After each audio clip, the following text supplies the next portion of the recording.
Boom, we're live on Fantasy Football Hub here today to look at some World Cup fantasy. Abdul, you're going to show us your team. You've got it Yeah, built. We're going to go through it. Are you getting excited for the World Cup? I am. Yeah, I mean, it was to be honest, it was quite. It's a weird one, obviously, because it's kind of mid-season, so it's not had that usual kind of build up to it, which we usually do through the summer. But I think, I think now I'm kind of starting to get a bit excited for it. I think it'll all kind of sink in once we play the first game. Yeah, I think like the first game, whatever, it's Qatar and Ecuador. But I think once the matches with all the players we know and love start kicking off throughout the week, we'll be hooked. You're obviously making shit tons of FPL content and having a ball. How excited are you for the fantasy game, or what way are you going to take it? Yeah, I'm excited for it because it's for me. It's like it's not as serious as the FPL. It's something where I can enjoy all the games and and play fantasy and enjoy the fantasy as well without being too bothered about it. I mean, I will take it seriously in terms of doing well, but just because it's a short format, Yeah. it's not as serious. It's a bit of fun for me, and if I do well, I'm happy. If I don't, then it's just just kind of brush it off. Well, look, let's get stuck in. We're going to build your team back to front. You're going to talk us through, but I'll guide you through that. But first, what I want to ask you is like, people will be watching this, FPL expert, bit of tips, bit of this. How much have you looked into like the strategy of winning this tournament, winning this game? Because this is a tournament. This is like a cup.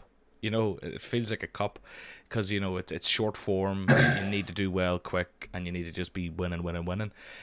Have you thought much about it, or as you say, is it more about a bit of fun, picking the players you want to see in the group stages and rolling with the punches?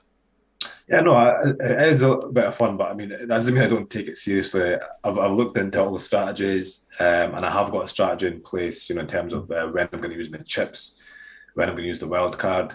So yeah, we'll talk about that obviously once I've done my team, Yeah. but yeah, I'm definitely got like a strategy planned Love for it. for when to use the boosters and for when to use the wild card. That's what we like to hear. So, who is your starting goalkeeper? Okay, so my starting goalkeeper is Pasveer for the Pasveer. Netherlands. Hmm. So he's only so I think it was just yesterday where a lot of players got added to the game. Pasveer was one of the ones who got added, and I thought he was going to be 5 million, but he's only 4.5 million, John. And if you look at the Netherlands fixtures, we've got Senegal, Ecuador, and Qatar. They've got one of the easiest groups basically, Hmm. and I think for me, he is one of probably the best 4.5 million goalkeeper in the game, I think, and he's just a no-brainer for me. So yeah, he's in Does for those three good fixtures. does Bilo worry, or Bijlo, however people want to pronounce it? Does he worry you? Because I've seen mixed reports in all the Yeah, fantasy games I've been playing. I've been going past Fear for the exact same logic. I think he played the last two games for them. he did. I think it's an absolute no-brainer based off the price. But I think his price is like that because no one knows if it's him or the younger Bijlo. So it's kind of like, I don't know. Yeah, so all their goalkeepers are 4.5, which which makes it even kind of more tough. But what I mean, I think we've got at least, well, it's Thursday today. We've got at least a couple of days left. So I think we're gonna. I think with international games, it's a lot more easier to get team information. And I don't know if you've noticed, but we do get a lot of times where the manager will say this player will start. We've already got news like things like Lukaku's out Yeah. and things like that, which has already been told to us early. So I'm going to be looking out for the Pasveer news, but Yeah. I think he'll start. And the thing about this game is as well is that you've got the backup keeper there as well, which obviously you can substitute out. So I will keep an eye on it, but at the moment he's in. I also think with the Netherlands, and people will need to go and dig on this, but I'm pretty sure they're like the first team playing at almost every match day and every game week here. I'm pretty sure they're one of the earliest teams playing because of their group. So I think if we're going to get early news on anyone, it's probably the Netherlands. But anyway, enough on Pasveer. He worries me because of the rotation or because of whether he'll start. But I think like if we knew he starts, if we know Bijou starts, either of them is the best pick for me. I just think it's a no-brainer. They're very good defensively. Who's your backup goalkeeper? So my backup goalkeeper is Sergio Roche. I think that's how you spell it. Pronounce it. Sorry, Sergio Roche. So he's a Uruguayan keeper, but he's only 3.5 million. And He's coming in and at he's 4 here. Um, no, Don't sorry, yeah, four. Yeah, so just in case you wanted to go for a 3.5. yeah, no, sorry, I was getting mixed up with the defender that I've got for 3.5 No million. worries. But yeah, sorry, yeah, he's only 4 million and he's a starter. And Uruguay had a decent defense, and they've got two good fixtures. They've got the Matchday 1 against South Korea, and then the Matchday 3 against Ghana. So yeah, so I think it's a good backup option to Pasveer. If somehow he doesn't perform, so I've got him there. So yeah, I mean there's a starting 4.4 million goalkeeper is always going to be good value. Absolutely. Yeah, no, I think like he was locked on Wes's bench yesterday too, so he obviously looks like the 4 million of choice. Yeah. Who is your starting to? What formation are you playing here? Well, I'm going to start with a 4-4 with a 4-3-3, but because we've got the subs, it doesn't really. I mean, I don't think that kind of matters much. But I will be starting with a 4-3-3, so I'll um I'll list the four defenders next. Sound okay. Go for that. Who's your first defender starting? Okay, I'll start with the most expensive, which is Denzel Dumfries. I think he's a no-brainer. I think he's going to be one of the most popular defensive picks. He was fantastic in the Euros. He's an extremely attacking wing back. He scores for his country. He scores for Inter Milan. So yeah, and I think again, same as obviously Pasveer, I was saying, Senegal, Ecuador, and Qatar are great fixtures for both defensive and attacking returns. So yeah, he's nailed in my team. I just need to hear more news. I heard he picked up an injury or didn't show up for training or some sort of thing over a few days ago.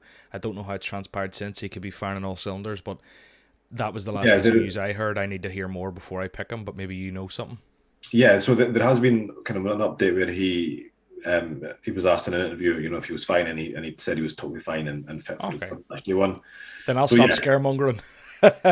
No, so he's fine. I mean, even though he did say that, it's still something I'm going to keep an eye on, and I still think it's something that everybody should keep an eye on as well going into Sunday. To get as much team use as possible. But he says he's fine, so he's in for now. And do we go triple up on the Netherlands defence or? No, not a triple up on the defence. But so the next one is Benjamin Pavard, right? So he's came in at 5 million, which is a cheap route into the France defence. Basically, I think he's a right back, but he's not the most attacking. He does obviously he has got a goal or two in him, but he isn't the most attacking. But I just think 5 million, and France have got Australia in the first game. And then they've got Denmark. Denmark is a tough game, but you're still expecting to win that. And then they've got Tunisia. I think that's at least 2 clean sheets there. So yeah, I mean, I think he's just there, purely due to his really kind of generous price. I think it's a good way into the France defence. And are you confident he plays? I think so. Yeah. I mean, I've looked at all the kind of predicted lineups, and I've looked at all kind of match reports, and he's pretty much in every single one. So yeah, I'm pretty confident in it. That's because that's the thing with France, isn't it? I think they've almost so much depth and so much strength that it can be hard to predict who'll start. I mean, the only player, obviously, well, there's multiple players. Like we have the Griezmanns and the Mbappes, Tchouaméni in midfield, but in defence it seems like a bit of a crapshoot. And then there's obviously Lloris, but Pavard, if you have your faith in him, I like it. Who is up next? So I've got Luke Shaw. Luke Shaw. Yeah. So he's going to be. So I just think with England, I think they're going to be better for clean sheets in this tournament than goals. I just think with the way Gareth Southgate sets up, he is quite kind of pragmatic, and they have got they do keep a lot of clean sheets. So yeah, Luke Shaw, he's nailed at left back, and he is extremely attacking. He does better for England than he does for Manchester United. So, and he's only 5 million, and again, I just think that's. I think both of England's fullbacks are underpriced. So yeah, I just think though those fixtures, Iran, USA, and Wales. I mean, again, I think there's at least 2 clean sheets in there. I think Luke Shaw obviously at the back there is. What's the story with Chilwell? Is he injured? He's out for the World Cup. Yeah, he's out. It's just seeing him on the list here. I can't say I've followed the England 26 particularly closely. Yeah, the app's a bit. The app isn't the best. It doesn't show you injured players, and it doesn't really. It's not very user friendly either. But it'll take a few casuals out for us. Yeah, which is a good thing, yeah, I guess. So who's our next defender? So Kieran Trippier. So Oh, again, sorry, yeah. 5 million. So as I said, both the fullbacks I think are nailed in their positions. I mean, England might play with three centre backs or four centre backs. Obviously, it's better for the fullbacks if they play three. But even if they play four, and Sean Trippier at right back rather than wing back, I still think they're good options just because of how good they are defensively. But yeah, 5 million for those two fullbacks, I think for me, I really like that, and I just think their fixtures are really good as well. So yeah, double up on the England defence. The double up on England. Would you be tempted? I'll leave it. Actually, I won't put words in your mouth because maybe there's another England player somewhere else. Who is your bench player then? So I've got So this was the 3.5 million player I was talking about. It's Borna Sosa that plays for Croatia. So apparently he's quite an attacking wing back. So I've never seen him play, but I have looked into his kind of his club's his club kind of goals and assists. So yeah, I mean, even if he was just a starting defender, at 3.5 million, it's fantastic value. I was quite surprised that this game actually had players below 4 million, but they do. So yeah, it's just fine. Again, he's a starter and he's an enabler as well, which kind of allows you to upgrade other parts of your squad. I was actually saying to Wes yesterday how amazed I was just at the value here. Even the most premium assets, relatively affordable in terms of the quality you can get with your 100 million here. I think your 100 million. It's extremely generous. It goes a bit further. Every player could feasibly have been 0.5 million more, I think. Yeah. So it's great. And I want to just say there's over 100 people here now looking at a World Cup fantasy stream, which is fun. So do drop a like while you're here, guys. Subscribe to the channel. Be more content over the coming days. And then also say hello in the comments. See who's here. Shout out to Josh Sanchez. Bicavilli's here. Russell Kelly's here. Simp Pan 999 at JPF04. Hello everyone. Thanks for getting in among it there. You're all chatting away to each other. Into midfield, who is our first most nailed midfielder? Okay, so I've gone for I'll start with the most expensive, which is Kevin De Bruyne. So yeah, I mean it's just, I mean, he's 11 million, which is a lot, but again, if you look at Belgium's fixtures, they've got Canada, Morocco, and Croatia, and Belgium are, I think, a decent attacking side. And he's one of those players where he's like the pure talisman for his team, so he's gonna be involved in majority of their goals, I think, especially during the group stages. He's going to be a reliable captain option, especially for that Wednesday game, the first game against Canada. I think on that day he's the best captain option. So yeah, so he's in there for now, but he's not nailed, and I'll tell you why later on once I pick my team. But he's in there for now. And he'd be expecting him to get lots of key passes and racking up those extra points. Exactly, yeah, exactly. Because obviously, as you know, you get an extra point for every 2 key passes. And I checked how many he's had this season in the league. He's had 47 key passes in the league so far this season, which averages about 3 key passes a game. So he's pretty much guaranteed 1 point more per game before he even starts, which is obviously which is great for him. And he's so far out in front, isn't he? $1.5 million more expensive than the next. Yeah. Who's your next midfielder? So Leroy Sané is my next one for Germany. So again, I think they've got decent fixtures. They've got one tough game in there against Spain, but again, I think he's like the talisman in his team. He's got goals and assists, and I think Germany are always a good side, especially in the tournaments. So yeah, he's again. I mean, the thing with this game is as well. I think the best thing to do is pick. Try and pick the best captain picks. So you at least have 4 or 5 different captains in there, which you could kind of twist on. So yeah, Sané's in there for that reason as well. Perfect. And next, so Steven Bergwijn. So that's my third player from the Netherlands. Again, the main reason he's in here is because he is pretty much he's listed as a midfielder, but he's playing as a forward. So he's out of position. So he will, he's likely to play up front again, along with Depay if he's fit. There is a bit of a kind of issue concerns with Depay, but he's likely to play up front. And he's only 7 million. And again, Netherlands fixtures. I was talking about how good they are for clean sheets, but also good for attacking as well.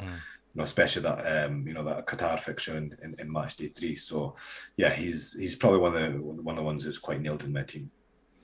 I just love the Netherlands team in terms of potential across the pitch. Like if you look back, I know this is going off on a tangent, but like with Malacia and like well, who else there? Maybe Frimpong, if that's the right Frimpong.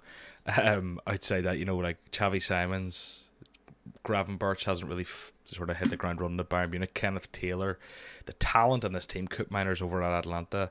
Then up top, we've got Noah Lang, who's been a bit off the boil, but Cody Gakpo, like what a player. There's just so much talent, and I think like 2026 World Cup, we'll see a different beast out of them, to be honest. Depay is like their out-and-out talisman, and he's obviously injured and whatever. I haven't seen an update recently. I just, in my head, he's out, but like, I'm so excited for that team in 4 years. I'm calling it now, if I'm still around making content in 4 years. But anyway, who's up next?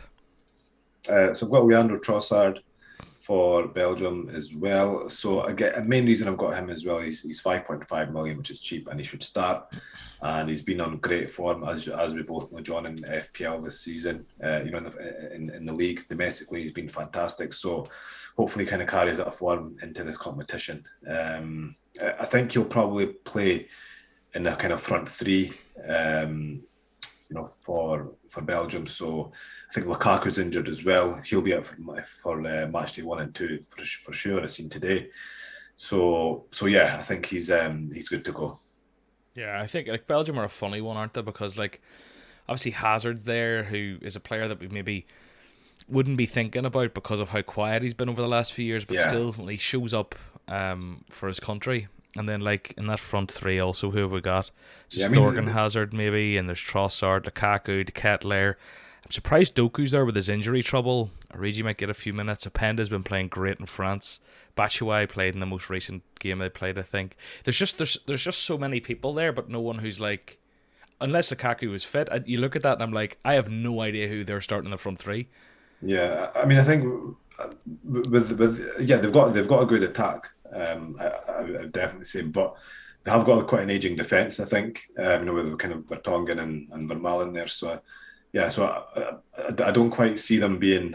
I see them kind of being a kind of team where they're going to have to score a lot of goals, because I can't see them kind of keeping too many clean sheets. I think just with that defence. But yeah, I do think Trossard is one of the ones who starts just for the club. He'll definitely be getting some good minutes, won't he? And he's been on fire in the Prem. So, who's your last midfielder? The last midfielder, again, this is a player who is good value, but also kind of an enabler as well. It's Rodrigo de Paul, who plays for Argentina. He's a cracking pick. He's in my team. Yeah, so again, if you look at Argentina's group games as well, I mean, they've got Saudi Arabia and Poland and Mexico, and as I seen a stat yesterday as well, which surprised me, is that Argentina haven't lost a game since 2019. So they're actually unbeaten, for almost 3 years. So so they've obviously, they're a solid and kind of settled side. And 5 million, again, enabler and a good pick as well. I think he's amazing. Like at Udinese, he was like outstanding, like top class. And he went to Atletico Madrid, and obviously, as most attacking minded players do when they go there, cooled off a little bit. But he, again, shows up internationally, so I think he's one of my favourite budget picks. 5 million, Rodrigo de Paul. I really think people should endeavour to have him in there. Okay, you have 3 forwards, and we have a budget of 29.5 million left, so we're going wham, bam, thank you, ma'am, by the sounds of it. Bang, bang, bang. Who's the biggest hitter? So the biggest hitter is I've got two big hitters at the same price. So I'll start with Lionel Messi. So again, he's 10.5 million. I think he's obviously past his prime, John, but he's still doing the job. He's got like something like 8 goals and 15 assists, for his club this season, all competitions. This is going to be his last World Cup. He's going to be desperate to win it. It's the only kind of trophy he's not got. He's won the Copa America now as well. And yeah, again, especially that game, that match day 1 fixture against Saudi Arabia is going to be huge, and he's going to be probably the best captain, in that fixture. So yeah, I think for me, Messi's a fantastic pick. He's got goals and assists now, and I think he's kind of turned more into a playmaker as well now, kind of in his later years as he's kind of slowing down.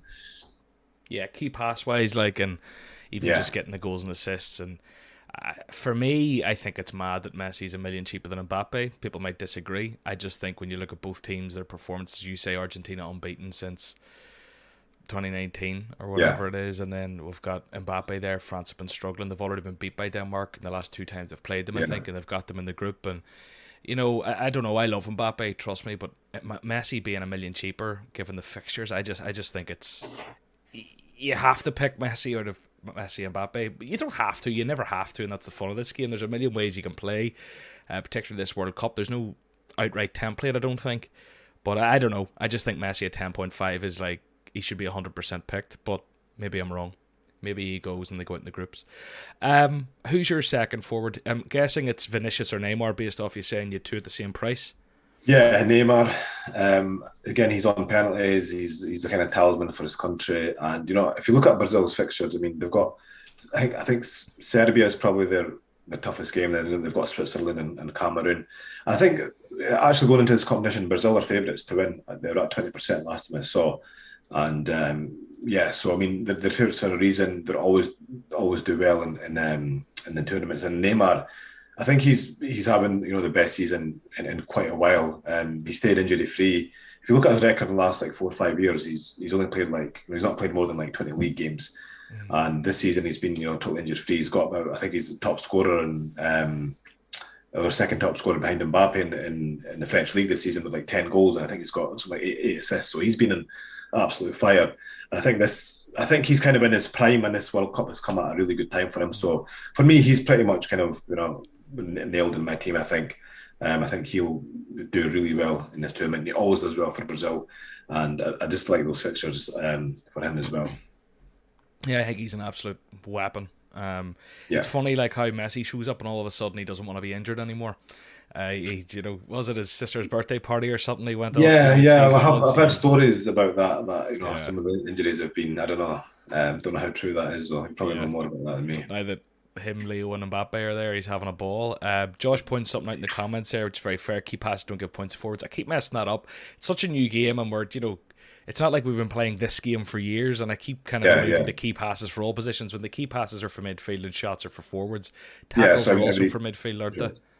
Yeah, so the only extra points that forwards get are for shots on target, and for midfielders it's tackles and key passes.